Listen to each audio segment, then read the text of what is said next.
As you might have heard on WSBD, I've become a little bit of a celebrity here on campus. For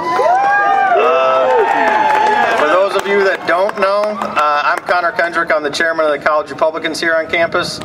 And I just so happened to get on a faculty discussion list proc through the email system here when a little nugget of information came across that prompted me to reply. That nugget of information that came across was a professor here, I'm not going to name names or anything like that, that called us all a very vulgar term. I think we all know what that term is. And I responded with the following response, which then of course sent the whole, a lot of the faculty here on campus into a tizzy over this email system. I responded, "Doctor, how mature, academic, and open-minded of you to refer to a whole group of rightfully concerned citizens as that vulgar term. I thank you for your extremely educated and well-thought-of insight, Conor M. Kendrick." That incited emails to be sent my way. Some professors that replied were courteous. They had questions on how a student got on a list proc, which then it later came out that anybody can join this list proc, so I was rightfully, I had a right to be on that list proc.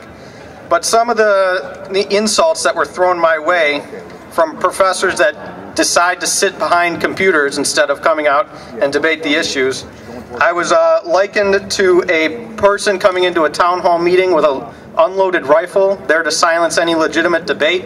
I was called a Nazi, I was called a fascist, I was called all these terms.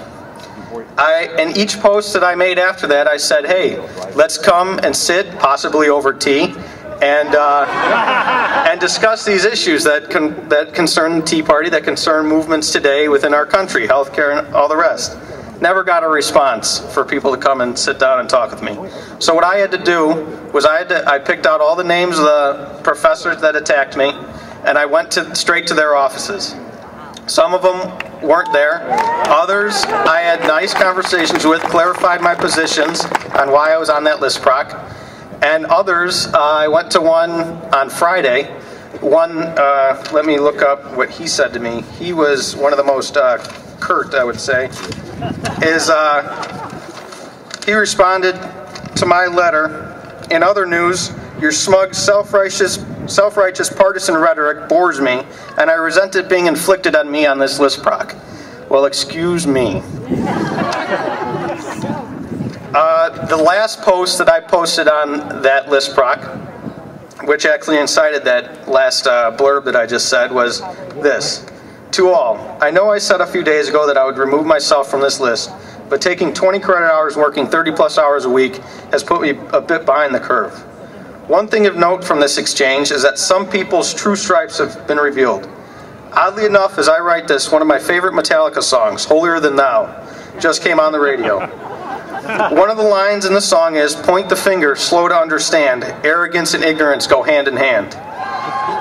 Those lyrics tie in nicely because regarding my initial post, some faculty responded to the situation in a calm and collected manner. Others came out swinging, calling me names.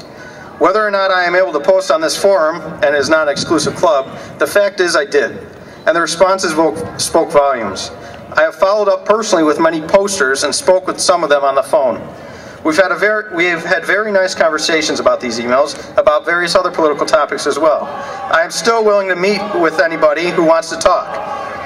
There have been a few that have posted novels without conclusions because some professors just buckshot the email with all this writing that doesn't mean anything.